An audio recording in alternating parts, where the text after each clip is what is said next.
Ladies and gentlemen, a very warm welcome. Yet again, we're in the Bundestag together with Senator Richard Black. Thank you very much for accepting our invitation for the interview, Senator Black. Thank you very much.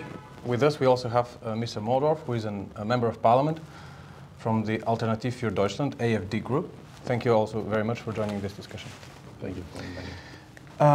You might know, we've already presented in the previous interview with Professor Harold Weil. We are here on the invitation, a wonderful roundtable, very informative. Yesterday we had that roundtable with the Senator speaking, among other people as well, from the AFD. Senator, so you've been in the Virginia State Senate, you've been a member of the Senate, you also have plenty of experience, and we listened very carefully to the roundtable. You had a very interesting thing to say. Tell us a little bit about your stay in Berlin. You're here on the invitation of AFD. How is it unfolding? Yeah, it's unfolding very well. AFD has been most gracious to let me explain my views. They're not the views of the AFD. I mean, some of them probably overlap, but in any event, people have been very courteous, very gracious to hear my thoughts. And you know, I analyze these things rather carefully, and so we've had a great discussion. Wonderful. And how is it for the AFD to have? It was a great pleasure to listen to him, and of course, as he might know, our position in this special point of the political outcome of these days is a bit of an opposition position, and sometimes it's very helpful to get the support from outside, and that was exactly what it was yesterday evening. And you have seen that the people enjoyed it as much as I did, and yeah, thank you for coming again. Thank you. Yesterday, Senator, you in the roundtable you mentioned the Ukraine-Russia conflict. This was the topic of discussion, and you said something very interesting, that the conflict has not started actually at the 24th of February, but long time prior to this date. Is this correct? Yes, that's exactly true. It really goes back to the collapse of the Soviet Union in 1991. At that point, the Warsaw Pact dissolved, and unfortunately, NATO did not. NATO stayed a very robust organization, looking in search of a mission, and at that point, they sort of created this image, this illusion that the new Russian Federation was a generic substitute for the old Soviet Union, which it really was not. And so they began advancing, they began acquiring new countries and moving steadily eastward. And finally they reached the border of Ukraine. And then in 2014, the Ukrainian president was President Yanukovych, I'm mispronouncing.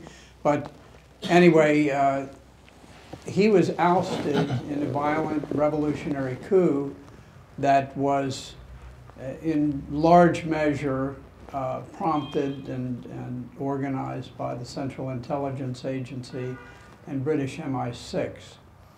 And so they overthrew the government, and at that point there was a revolutionary junta who took over. Poroshenko was elected as their first president after the coup, and he was extremely nationalistic, and one of the things he did is he changed the constitution of Ukraine. The constitution had said there were two national languages. The first was Ukrainian, the second one was Russian. He deleted Russian, which effectively made Russians, because Russians, they spoke Russian within Ukraine. About 30% were Russian speaking. So all of a sudden they sort of became second-class citizens. They had to have interpreters to do ordinary types of business. So the Russian-speaking areas were very displeased by the revolution that had overthrown the president. They helped to elect the president, and now all of a sudden he's overthrown, and now they've got to listen to this group of revolutionaries. And Crimea and the Donbass, which is two republics, Donetsk and Lugansk. Anyway, all of them declared their independence. They refused to be governed by this revolutionary junta. And at that point, the new president of Ukraine, Poroshenko, launched attacks on the Donbass. He didn't do it on the Crimea, but he did it on the Donbass. That was a war that has killed 14,000 people in the Donbass since 2014, all the way up until the Russians finally came in. So it was a pretty big war. And Germany and France saw that there was a danger, and they organized the Minsk conference, and in 2014, 2015, agreements were signed by Ukraine and by the two Donbass republics, and the Ukraine agreed that they would grant semi-autonomy to the Donbass area. However, the next thing that happened is the United States began flooding advanced arms into Ukraine. And so there was really no incentive for Ukraine to implement the Minsk agreement. Instead, they moved towards war. And so this is where we found ourselves. Now, I'll back up just a little bit. In 2008, so this is six years before the revolution, Ambassador Burns, who was the ambassador of the United States to Russia, issued a cable. It was a classified cable that went to NATO, went to all over Washington, and in it he warned, he said that he had had discussions with Foreign Minister Lavrov, and that Lavrov had told him that that this was an enormously, the movement of Ukraine into NATO was enormously emotional, and he described it as a neuralgic event. And a neuralgic pain is one that just shoots through your face. It's almost, it paralyzes you. And he used that word to describe just how dramatic the antipathy was towards Ukraine joining NATO. Part of the problem, had Ukraine joined with NATO, the area where Ukraine and Russia have their defense plants, they manufacture artillery, tanks, things like that, it was operated cooperatively between Ukraine and Russia. And had Ukraine become part of NATO, NATO obviously was a hostile force in the view of Russia, and suddenly the weapons plants of Russia would be kind of an enemy-controlled territory. That's the way the Russians looked at it. So Ambassador Burns laid out in detail, very clearly, the danger. He said this is likely to lead to violence, and he said even to civil war.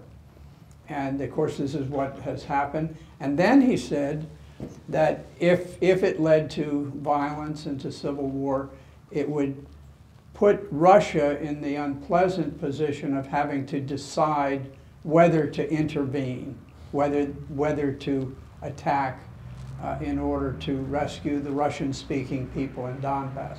Exactly what happened. Exactly. And so here we are, 2014, 2015, Germany, France, they understood the dangers, and they tried to ward it off with the Minsk peace agreements, but they were never implemented.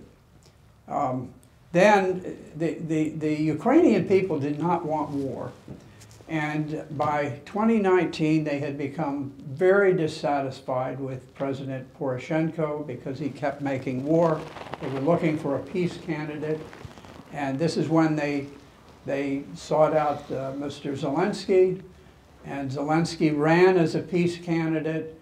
And when he was elected, April 21st of 2019, he stood up in front of the crowd and he said, now, he said, we're going to reboot the negotiations to implement the Minsk agreements.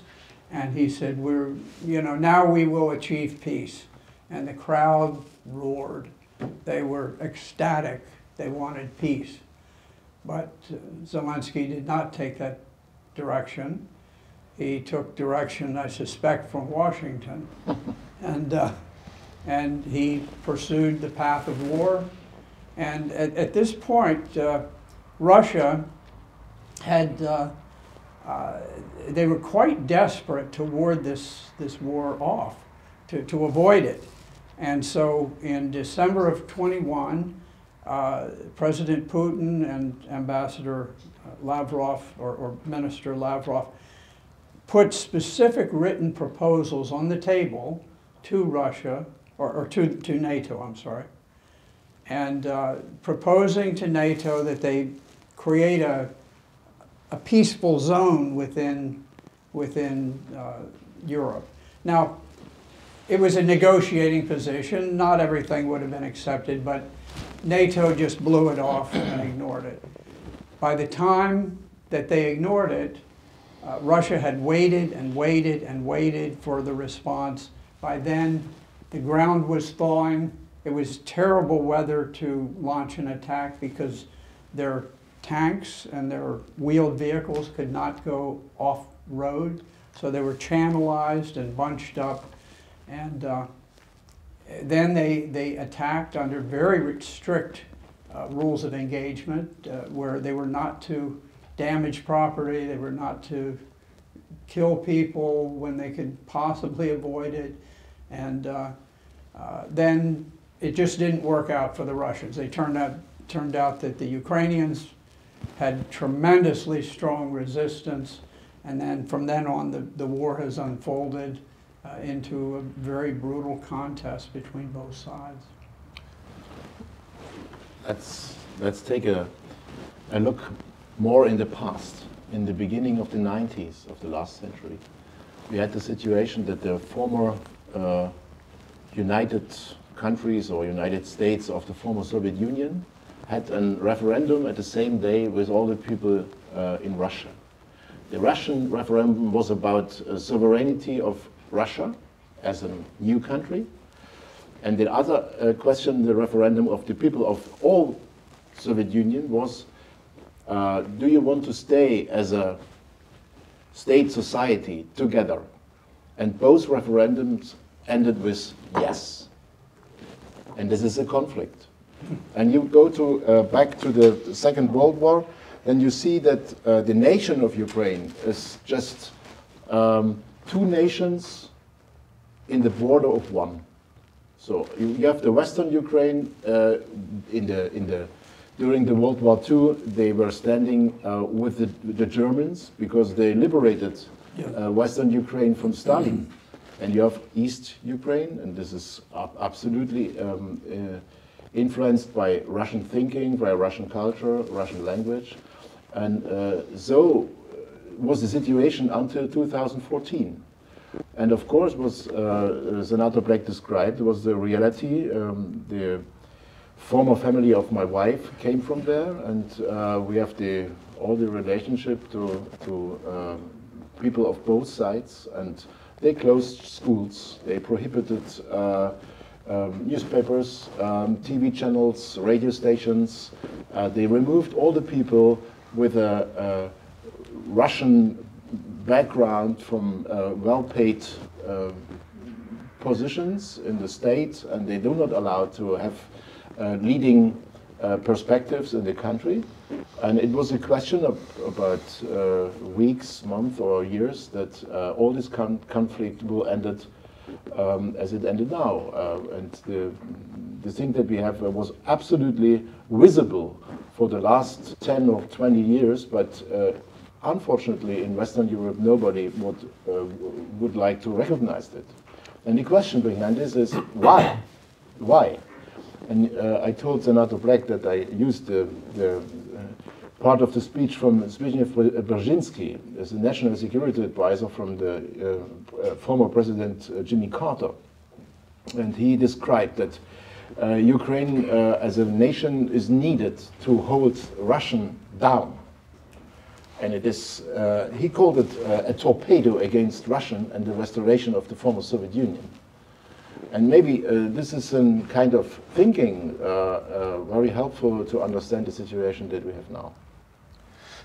Mr. Moosdorf, you said that you welcome very much the support, as you described it, of Senator Black with his speech yesterday and the points and the arguments he brought about, because you said you're in stiff opposition in the Bundestag. Sometimes. Could you please tell us a little bit more about the position of sometimes of AFD on this issue? Could you please formulate the position of AFD on the war of the conflict in Ukraine, and also put it in the perspective that Germany, together with France, was supposed to be a kind of a guarantor of peace and the Minsk peace talks, and Germany quite failed, together with France, to bring the Minsk process any step further. We've been talking about the Minsk process for how long? 7 years now? 7.5? And this process has brought us to war, so clearly hasn't worked, and Germany was part of this guarantee. So please formulate briefly the position of AFD in Parliament. What is your stance and German position as a guarantor? I will start with your second question first. It's very simple. Of course, all the Europeans, what we had on the side of negotiations with other countries, including Russia and Ukraine, was completely dismissed from people in the government of the United States. And all these advices, especially to the Ukrainian side, just came from Washington. And when you look just, I would say, 5 months backwards, there was a conference in Geneva, and there was on the table Russia, the United States, the UN, and Ukraine, but not the EU, and not Germany, and not France. Very simple. The other question is that, of course, we see that the aggression of war is not a common politics in the 21st century, of course.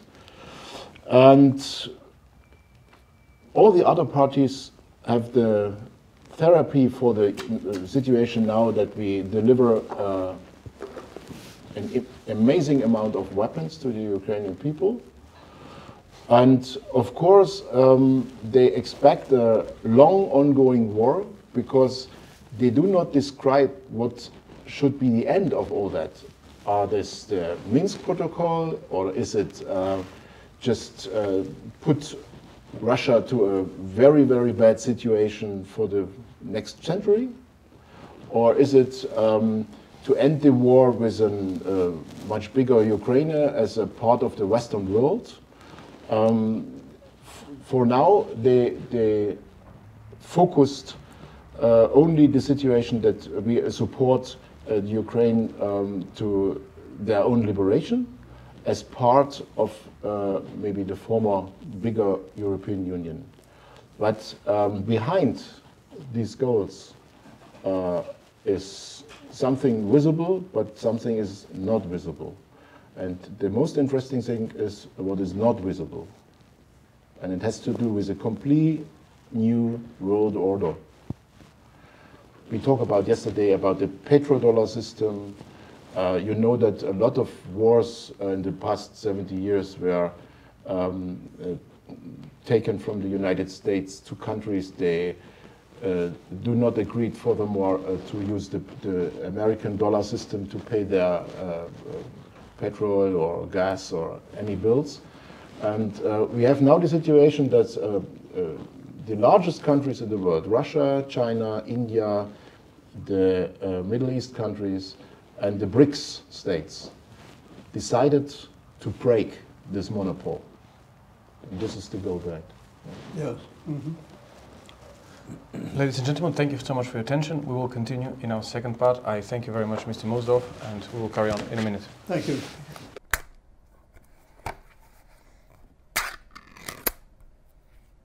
Ladies and gentlemen, welcome back to the second part. We're here with Senator Black. We'll continue the conversation from where we stopped. Senator, you mentioned the development of the war and the conflict in Ukraine. Is there something that surprised you in this conflict from both sides, from the Ukrainian and the Russians? Does something unexpected happen that surprised you? Well, I was a little bit surprised by the approach that President Putin took initially, because you may recall this is kind of a famous photo where there's a Russian tank that was stopped in the road, and there are, a couple dozen civilians out there, and they wouldn't let the tank go by, and so the tank stopped. I was surprised by the very gentle rules of engagement. In other words, President Putin, he had this hope that Ukraine would fall very quickly. He didn't want to damage anything. He didn't want to damage any infrastructure. He didn't want to kill people. So that surprised me. It struck me as a little unrealistic. When they parachuted a company in close to the capital, that struck me as unrealistically hopeful. And I think what it was, and I've read some writings by President Putin, and I think he's a little bit of a victim of his own experience with his own culture, the Russian culture, which does not focus quite so much on the terrible brutality of Lenin and Stalin, although he has condemned it. I mean, President Putin has condemned communism in the harshest language. But I think when you read these writings, it's sort of like, well, that happened, but here's the greatness of Russia, which you can understand. If you're a Russian, if you're writing for the Russian people, you want them to feel good about themselves. And I think to some extent he believed this idea of the brotherhood of Slavic nations, where in truth there was some very bitter history between the Soviet Union and Ukraine. And so I was a little bit surprised by how gentle the initial attack was, which made it an ineffective attack. But I was not surprised that President Putin very quickly changed course, recognized that they were not going to succeed the way that they had tried it.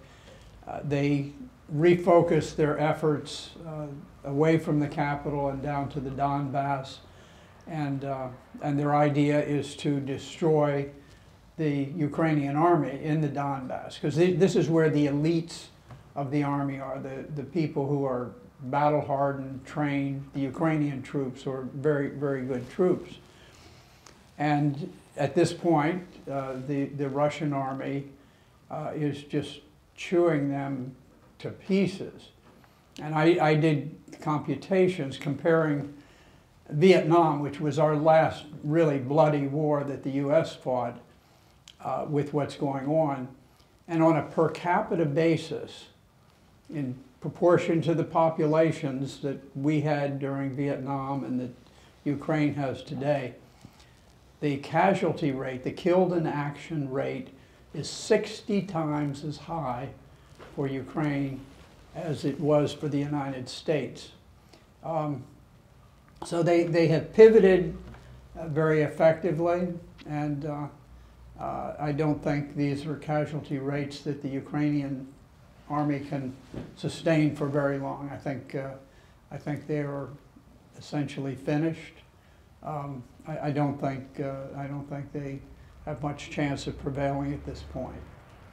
And because of that, and I don't, you know, I don't have a heart for either side. I mean, I have a heart for both sides.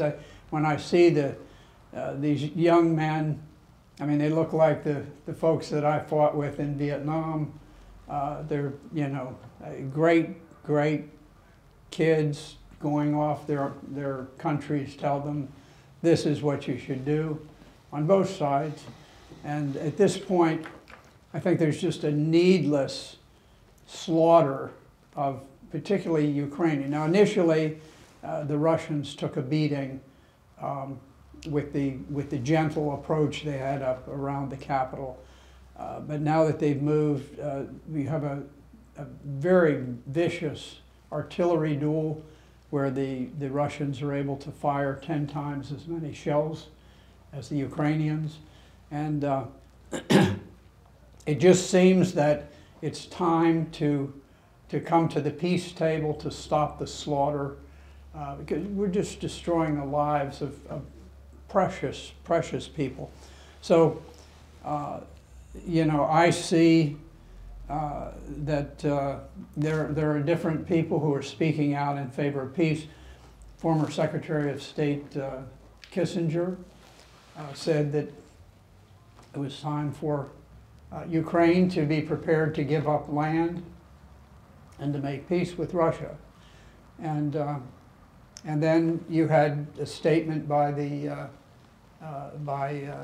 Deputy Intelligence Chief for the Ukrainian Army, who said that Russia could very easily win the war.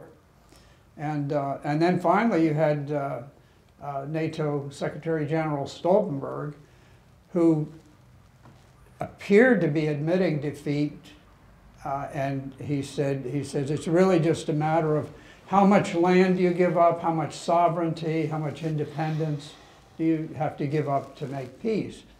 Now, I must say that he backtracked within a day or two, and now he says that we're in this for the long haul, we're going to have a long war. So I don't want to mischaracterize, but this is what he originally said. But at this point, I think it's time to gather around the peace table and put the war to an end. You bring us a wonderful topic, peace. I think that there is not one sensible man who does not want peace here and now. There is, and this whole conference that we had yesterday, the round table, it was all about peace. None of us wants to see slaughter. I'm sure, especially you've seen plenty of slaughter in the war in Vietnam. As you said, it literally breaks the heart when you watch young men die for whatever cause, but just to see young individuals dead, it is heartbreaking. So we are all focused on peace. You remember that in the beginning, Zelensky himself said, we are ready to do concessions for a peace with Russia. There were 4 or 5 rounds of talks in the first 10 days of conflict, or 2 weeks, 3 weeks, I can't remember exactly, but we clearly remember the genuine effort, it so appeared, of peace. Ever since, we've lost that trade, that initiative is gone, and I don't hear Zelensky speak about peace anymore. We don't see rounds of discussions. And only 2 or 3 days ago, he said, we'll fight till the end, and we're going to recapture the entire coast of Ukraine, including Crimea.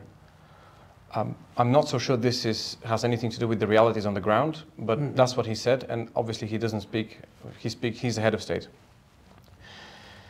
My question is multifold. We all want peace, there are no peace talks. Russia may win the war, they say, but maybe it's not ready to win the peace. What will the world look like? Some say it will not be unipolar anymore. It will become at least bipolar or multipolar world. The hegemony of the United States, they say, is coming to an end.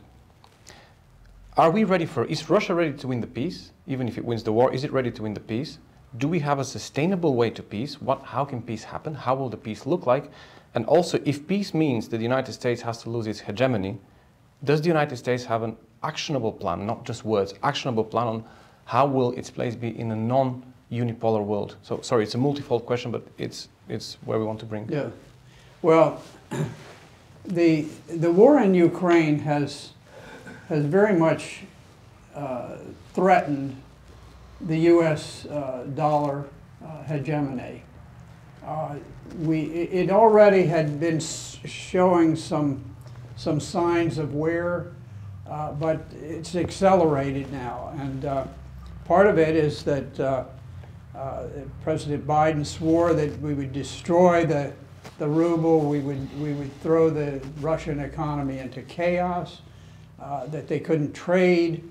And all of this has played out, and none of it has come true, because the ruble is the strongest in 7 years, and the Russians have new strengthened trade ties with India, with China, with Brazil, with Saudi Arabia, with a number of countries, important, South Africa, and even Turkey, a member of NATO, has, they've just declined to impose the sanctions. Turkey is always going in its own direction. And so the trade hasn't worked. The sanctions are backfiring. The Russians now have a balance of trade that's double what it was last year. Their trade surplus is double. And meanwhile, all of the people in Russia, all the common people, they have their rent is fine. They get their food. They get their petrol. All of the things, all the essentials of life are available. There are no shortages. And so the fact that this has happened, I think, it's a little bit of a blow towards the dollar dominance. The fact that Russia has not engaged in widespread money printing. Since President Biden was elected, we have printed a phenomenal $10 trillion, which is just, it's very difficult to even conceive of the amount of money you're talking about. Meanwhile, Russia has a gold-backed currency. You can't exchange it for gold, but nations can. And they have a debt to GDP ratio that's less than 20%. They're one of the 14 most solvent nations in the world, of all of the countries. And so we look at it and we see they had a blip of inflation that took them up to 15%, and now their inflation rate is declining. And meanwhile, in the West, the United States, Europe, the inflation rate is soaring. It's soaring dangerously. So I think all of these things, the dislocation of the value of the dollar, the fact that it's difficult to really gauge what is the value of a dollar anymore with the rate of inflation. We don't know from day to day.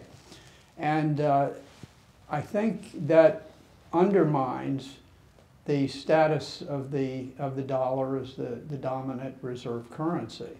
We still have a long ways to go, but I think we're already seeing lots of trade going with rubles, with the yuan, between Russia, China, India, other countries. And so there's this alternative currency that's emerging that really it wouldn't have emerged nearly this way if it hadn't been for the Ukrainian war. So the war has badly injured the value of the US dollar. I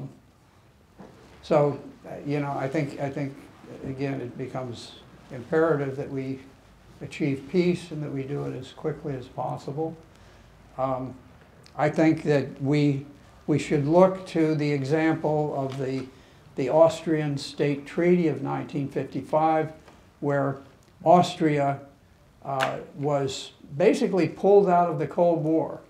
Soviet Union withdrew, all of the Allied occupying forces withdrew, and in exchange, Austria changed its constitution and said we will be neutral, non-aligned with either side, and we will never allow foreign troops on our soil. If we did that, it would be a tremendous boon both to Western Europe and to Russia, because it would create a buffer that would make it much less likely that we would have nuclear accidents. Right now, we're getting to where we are literally toe-to-toe. If we bring NATO, if we bring Ukraine into NATO, we have created an existential threat for Russia. And at any moment, we will have the capacity of launching a surprise nuclear attack that destroys the country. Now, you'd like to say, well, that would never happen, but U.S. Republican Senator Weicker, a very prominent guy, has said that we should not rule out the use of a first strike, that means a surprise attack. And he says the U.S. should not rule out putting American troops on the ground in Ukraine, fighting in Ukraine. This, in my view, is insanity because we've never had an all-out nuclear exchange. We saw what it did in Hiroshima, Nagasaki, the vast destruction, but the bombs today are 100 times stronger, and there are vast numbers of them. And some people say that, well, we should be prepared to use tactical nuclear weapons in Ukraine. Once we fire the first nuclear weapon, the chances that there will be an escalation that will eventually destroy the entire world are very high. So we need some sane voices to restore the situation that we have, to avoid World War III and avoid a nuclear war. And then, of course, come some people who say, well, Ukraine has its own sovereignty. They have the right to their own choice and follow the Euro-Atlantic dreams to join NATO and the EU. How would you respond to that argument? Because you call it the buffer nation, they will say, we don't want to be a buffer nation, we have our sovereignty. I would respond by saying that the theoretical sovereignty of Ukraine relative to the death of a third or a half of the entire human population, that theory of sovereignty is nothing. Go back to the First World War, 1914, there was an assassination of two people, okay? The Archduke of Austro-Hungary and his wife were both assassinated. Before long, nations piled on and treaties were triggered, and in the end you had 14 million people who died to get even for two people being assassinated. Now, if they'd never even put it in the newspaper that it happened, nobody would have even known it. It wasn't that relevant. It's the same thing when we talk about the theoretical sovereignty of Ukraine. I'm not sure that Ukraine is sovereign at all. I think Ukraine is under instructions from Washington. Perhaps the Azov battalion, perhaps, who knows? But there are reasons that Zelensky does not have maneuvering room. And so I think the sovereignty of Ukraine is a fiction. And here we are talking about risking the entire global population for some theoretical nicety, and it's just not worth it. I mean, sovereignty would be great, and self-determination would be great, but if it comes to that or nuclear war, I don't care the slightest bit about their sovereignty or their, things like that. I want to stop the war. That's my objective. That's my concern. Senator Black, one question.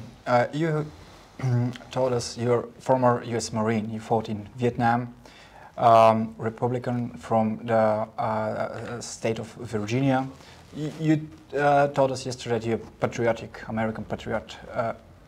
Could you please tell us, given the fact that the geopolitics is changing, there are tectonical plates in the movement, and there is establishing of a new global order, perhaps. Where do you see the United States in this whole new order? Is there a place for three big players, if we can say that United States, Russia and China are now in the main focus as the key big players? And yeah, what's next in the whole geopolitical context? I think in the short term, there's a great risk for the United States of an explosion of inflation with the dollar. Mm-hmm. One that will be politically destabilizing. I can't say for sure that will happen, but historically, if you look at what happened in the Weimar Republic, if you look what happened during the French Revolution, you can go all the way back to Roman times. Governments disintegrate as a result of inflation. And I think there is, in the intermediate term, let's call it, there is a possibility of a great deal of destabilization and so forth. At some point, hopefully, the United States will pull out of this nosedive. It'll take very radical measures to do it.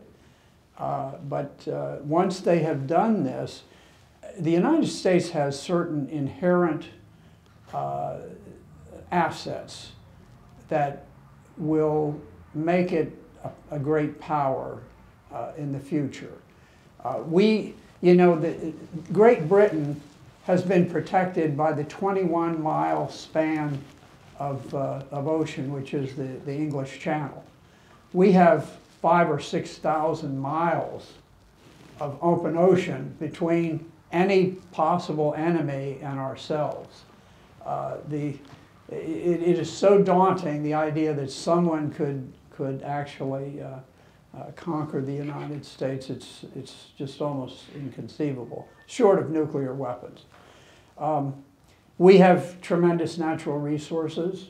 We're not that affected by the sanctions compared to Europe, because we have coal, we have oil, natural gas, we have iron ore, all of the things we need for a great industrial society. But Europe does not have these. They don't have those resources. They have it's been required for them to get those principally from Russia. A lot of them anyway. And so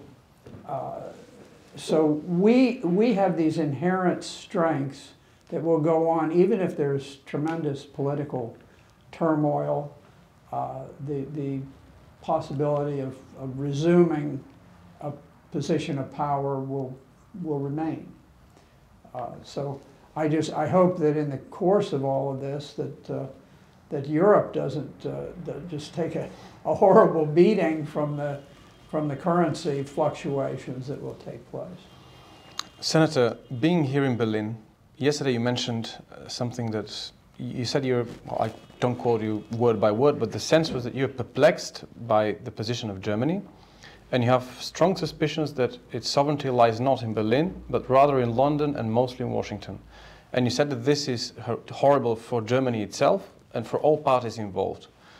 Could you please expand briefly on why exactly is the sovereignty of Germany not in Berlin? And if it's in Washington, how is this also bad for Washington? I could not quite grasp your point. Mm-hmm. Why is this also negative for Washington? Well, I think that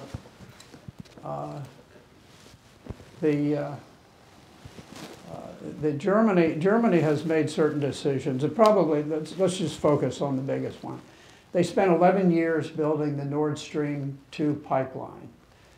This would make the flow of gas, natural gas, to Germany and other parts of Europe very reliable. And they went through this enormous process. It was tremendously expensive to do the pipeline. The Germans and the Russians worked together. There were other countries involved. And it was literally finished. The entire pipeline was finished and ready for someone to throw the switch and turn it on. And at that point, the United States brought pressure on Germany, and they were forced to stop. Now, that gas pipeline would have probably improved the gross domestic product of Germany by several percentage points permanently. Now, that's just a guess on my part. Some economists would tell you, no, that's not quite right. But it's reasonable, I think. And so they've given this up, and they've given it up under pressure from the United States. If you look at the efforts, kind of desperate efforts that France and Germany made at the Minsk peace agreements to achieve peace and to avoid war,